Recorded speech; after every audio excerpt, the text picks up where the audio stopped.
Hello and welcome to Hamer Reviews. My name is Christopher Hamer and today we're going to be doing something slightly different. I've owned this Mac Mini 2018 now for just over a year and a half, and although it's a pretty zippy machine with an i7 processor, I found that I'm starting to really run up against the limit of the amount of RAM I have in it. So when I ordered this, I got it with 16 gigabytes. I admittedly didn't expect to be doing quite as much video editing as I ended up doing, and I think it's fair to say that a lot of the applications have started to really be able to take advantage of more RAM. So as a result, I bought this RAM upgrade kit from Crucial, and I'm going to walk you through upgrading the RAM in a Mac Mini from the perspective of someone that's never done anything like this before. Now, I have been part of a couple of computer builds in the past, but it was a very long time ago, and my contributions to those projects were relatively small. Now, this Mac is actually touted to be user replaceable in terms of RAM. However, Apple does advise against it. The reason for that is that you have to take the machine apart to quite a high degree in order to do so. So I'm going to take you along the journey with me. I'm going to be following the iFixit Mac Mini Late 2018 memory replacement guide. I have my iFixit Protect toolkit. I'm not sponsored by them, but quite honestly, I think it's one of the best value toolkits with the amount of tools that you get, and their guides are pretty good, and I followed them for some camera stuff in the past. So I'm hoping they don't let me down on here. I have heard there's a few pitfalls with this upgrade. The first is you have the LED on the front, which sometimes gets disconnected and not reconnected or broken, so I know that's something that we're going to be careful of, and equally just going to be careful not to break my Mac in the process, given that it has all my data on it. It is backed up, but I don't want to have to go through the fun of trying to get it repaired. So without further ado, I'm going to launch into it. I have a second camera set up so you guys can see what I'm doing. We'll switch to that as and when. Hopefully you get to see what I'm doing, otherwise this might not be terribly useful. But I think it's just going to show you how easy or how hard it is to do this upgrade if you have little experience of upgrading or indeed building computers in the past.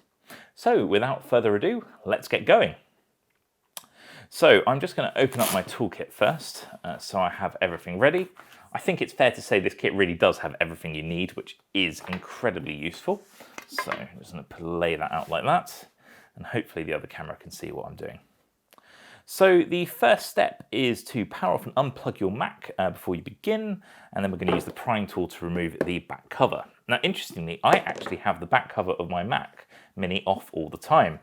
Now, some of you might hate that in terms of the amount of dust that you're going to get onto your Mac Mini on the inside. However, I use a special aluminium cooling block with a fan built in, and it's required to have it open, so hence why there are fingerprints on the inside of this. So we have pried that off fairly easily using the prying tool.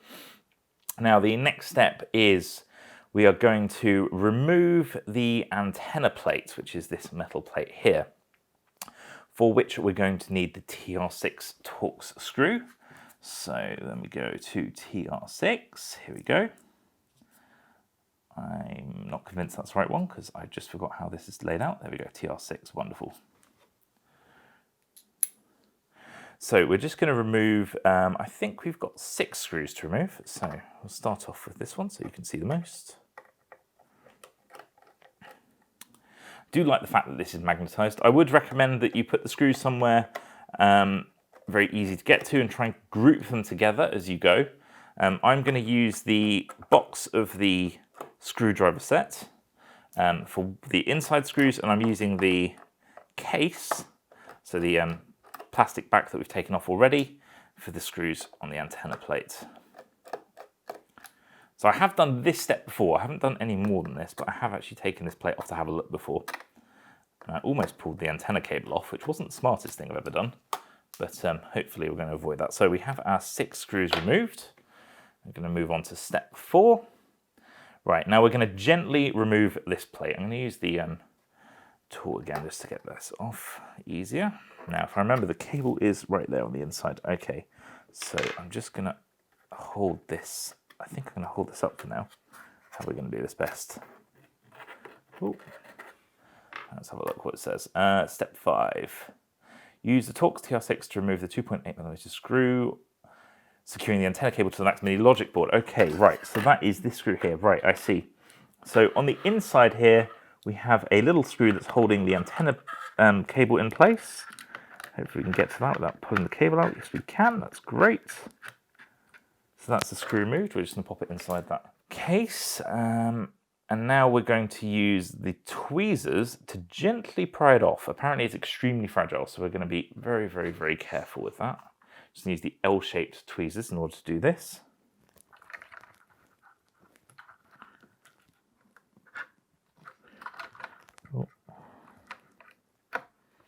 Oh, there we go, and that's off. Great. So now we've removed the antenna plate with the antenna cable, and the little screw was just on the inside here, which is holding down this little plate. So that's come off, and nothing seems to be broken so far. So far, so good. Okay, now we're on to step 8. Okay, so this is one of the interesting things about the Mac Mini that because obviously I've read this guide already online, which is that we actually need to remove the whole board of the Mac Mini out of the case. So that's how this really differs from previous generations. So I did have the generation before this, and it was just a case of pulling off the back plate, removing one set of screws, and you could change the RAM. Not so much of this one. So now we're going to use the same TR6 screwdriver to remove 2 screws securing the fan to the logic board. Okay, right then. So we're going to see. So there's one here. That's quite tight. Remove that.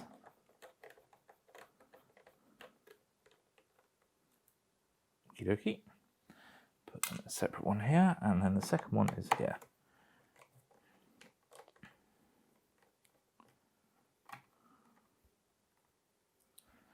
Excellent.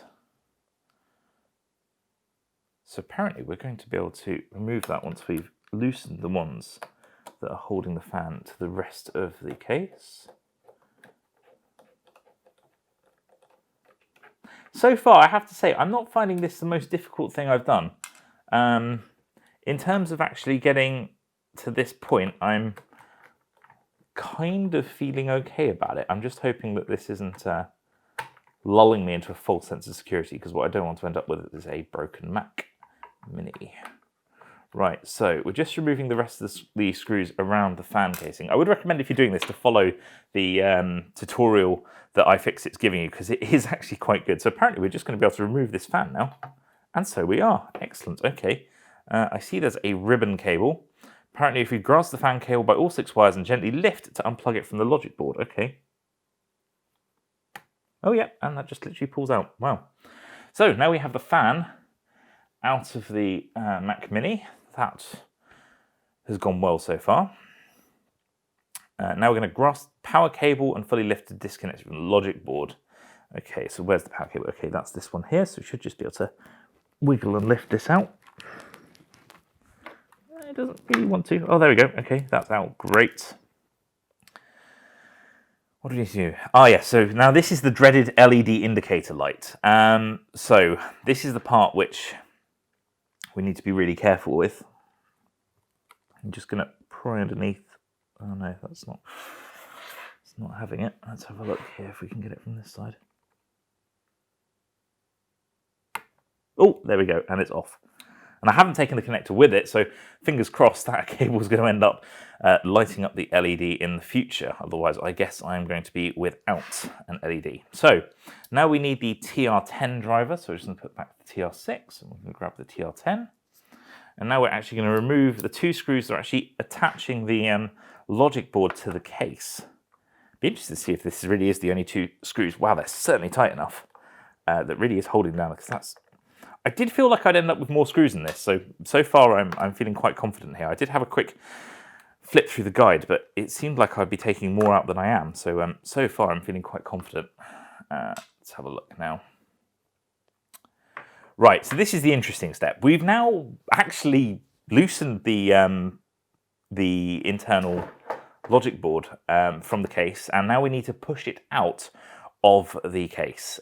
So in theory, we're going to be placing a thumb on either side of the fan, and we're just going to be pushing, wow, and then it comes out. This is somewhat incredible. I'm genuinely stunned at how easy this step has been, because I thought this was going to be a lot more difficult. So this is now the empty Mac Mini case. The only thing you have left in here is the power supply unit.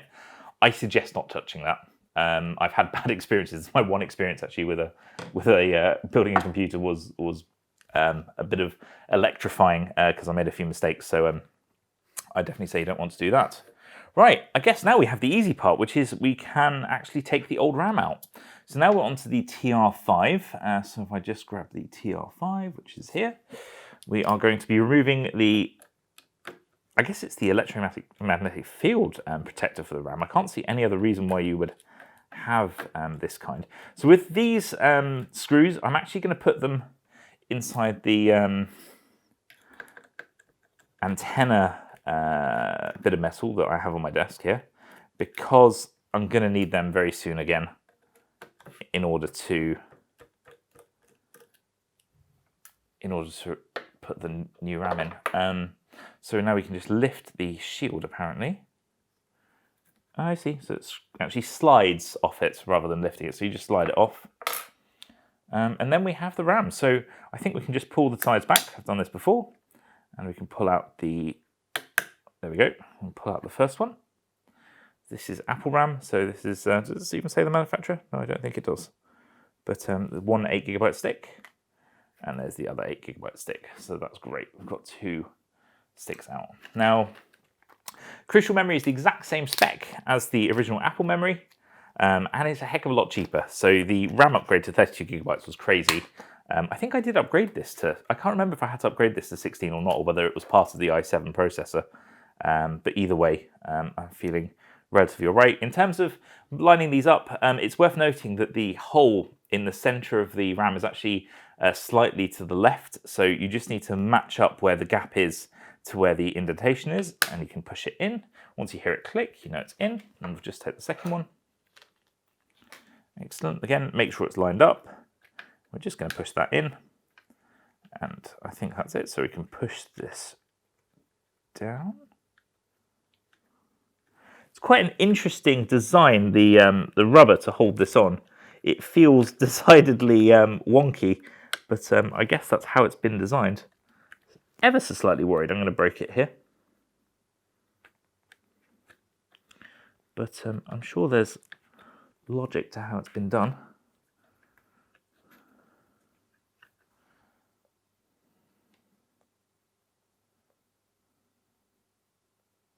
Just going to double check the guide to see if there's anything I'm doing wrong.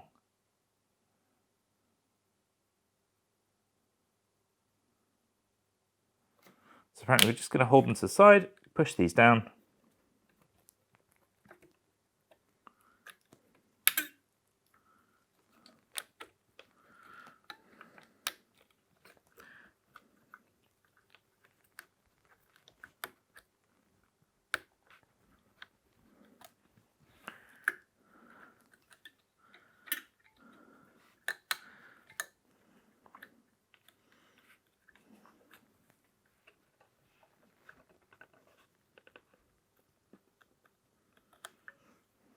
Okay, so I have managed to pull the rubber grommets off, which wasn't ideal, but hopefully we can get those back on in a second. So that one's to this side, I believe.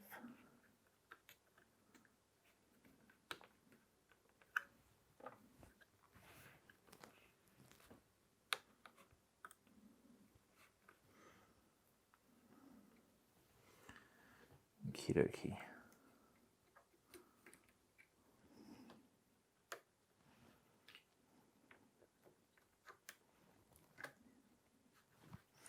Then we're just going to fit this cover back on.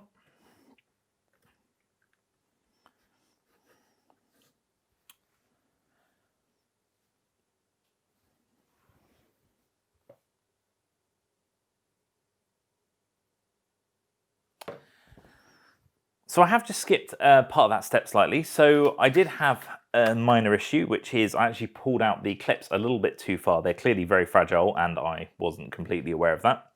Hopefully it won't cause any issues, but where I've pulled the clips out, what I've done is I've pushed them back in place, and I've had to use the grate actually to hold this in place because the clips are pushing outwards. So I've held the rubber together as I've pushed this on top. It's a bit annoying that's happened. I don't think it's a deal breaker. I do think that we might have some minor issues if I need to use Apple Care, because they're not going to be too happy about the fact I bent those pins. but I'm going to have to wait and see. Hopefully I never need to use that. And dare I say, I haven't got a huge amount of time left on Apple Care at this point anyway, so hopefully we're okay.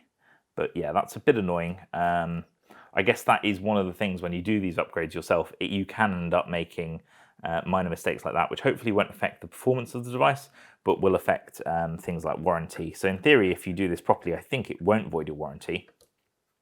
But if I was Apple, knowing how they've been like in the past with me, they won't like the fact that I've done this if I try and go in with Apple Care. So hopefully we're not going to cause too many issues, but it is worth something to be aware of.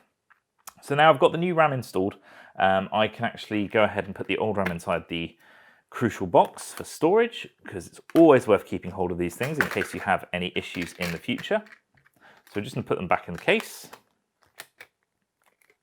Great, that's a good place to store it. And now we're going to basically follow the iFixit guide in reverse. So at this point, I'm going to interrupt myself because it turns out that things didn't go quite according to plan. As you can see by my awkwardness as I've gone through the installation of the new RAM, I was having some trouble. And what I'd actually done is bent the retaining clips for the RAM so much that a prong that sort of keeps the tension up had popped out. Now, at the time, I hadn't realized this, and as you're going to see, I've used the RAM shield to actually hold it in place against the rubber mounts. Now, that's actually not the right thing to do. What you should be doing is having a look at your prongs, so the actual clips of the RAM, and look very carefully, and you'll actually be able to see where you've popped out the actual retaining part. And if you take a pair of tweezers or very thin nose pliers, you will be able to bend that back in underneath. There's like a little, it's a very obvious section where you can basically clip it back in, and then you're going to be fine because your RAM clips won't be broken. Of course, at this point in the video, I don't know that, so I just wanted to add that information here in case you're wondering what was going on. I'm going to show you the rest of this clip as well, but as you're going to see at the end of this video, all wasn't well. So we are going to, once we've put this grate on, which we've done, we are now going to put the logic board back inside the Mac Mini case. So when we're doing this, we're going to be very careful of the little cable at the back for the lighting, and equally just going to be careful of that power cable as well. So just going to push this back in place, and that's clipped there nicely. Just going to put that power cable back in. Well, actually, I think I might be skipping ahead. First off, we're going to put those two screws in that are actually holding the logic board in place. That might make more sense. So that's the T10 is what we needed for that one. Where are we? TR10? Nope. That was our nice large ones here. Just going to put those back in. Excellent, tighten that down, not too much, but not too little either. Great, so now we know it's properly in place, and now we can put those cables back. So just going to start off with a slightly fiddly one, which is going to be the power cable. I'm just going to help a little bit by using some tweezers in order to help me get guided to where I need the cable to be.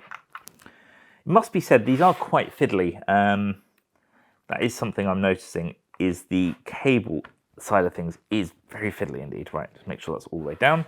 Right, now we're going to gently put that cable back in for the light, because I know this is the part where some people have had issues. So we're just going to gently hold it with our tweezers. Oh, no, not quite.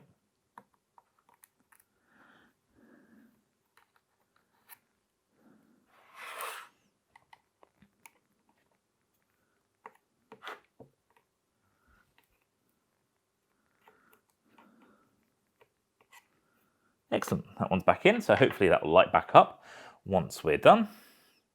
Now we've put the power cable back in, now we need to put the fan back in.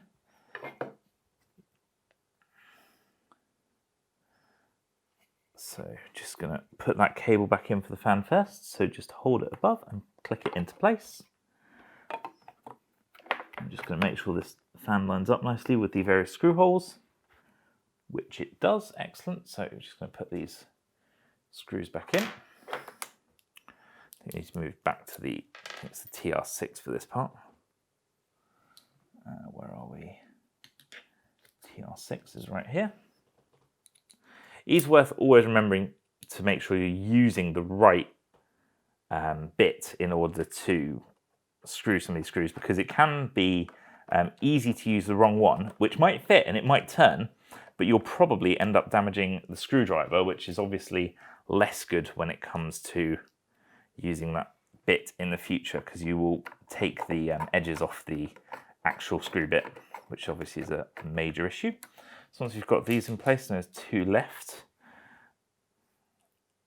I think we're going to be pretty much back together. So this has been much quicker than I was expecting. And if it weren't for the ever so slight damage to the holder for the RAM, this would have gone completely without a hitch, which I'm feeling pretty good about, to be honest. Just going to put this in here. There we go, great. And tighten that up. Not sure if that camera's going to be able to see more if I turn it around. So once we've got the fan in, so that means we now have to do the antenna cable, which is going to be a little bit fiddly. So the antenna cable is located just here for the connector, and that's the screw hole. So if we get it lined up correctly, so we know which way it's going, just going to start off by ensuring we've got the orientation correct. I think that's the bit that we need to start off with. So it's going to be like that. That's the correct orientation. So I'm just going to fiddle inside here, holding that. Right orientation. So if you have the case on top of your computer like that, you're actually going to be able to get to that screw hole really easily. Unfortunately, I hadn't worked it out until now. Right then, so the final step, let's put this shield and antenna element back on. So it is worth noting there's various different types of screws. So you want to put the right screw in the right place. And I think reconsulting the actual iFixit, the iFixit guide on which screw goes where is probably the easiest way of doing this. So we want the larger screws, I believe, up here. So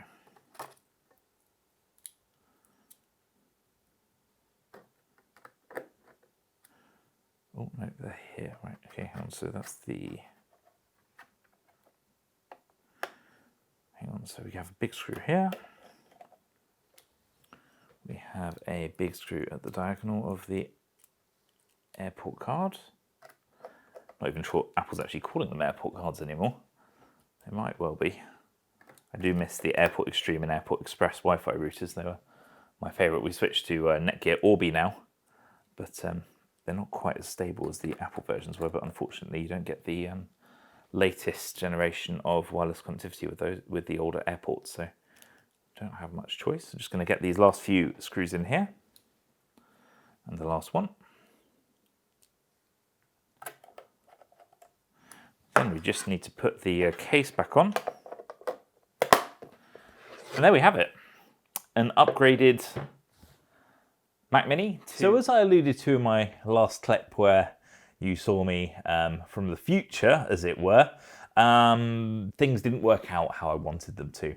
So I'd installed the RAM, I'd taken the Mac back to my desk, plugged in the power cables, etc., and it wouldn't fire up correctly. I was getting the fan spinning up, I was getting the LED at the front, but it seemed to be in a boot loop and it just wouldn't boot itself up.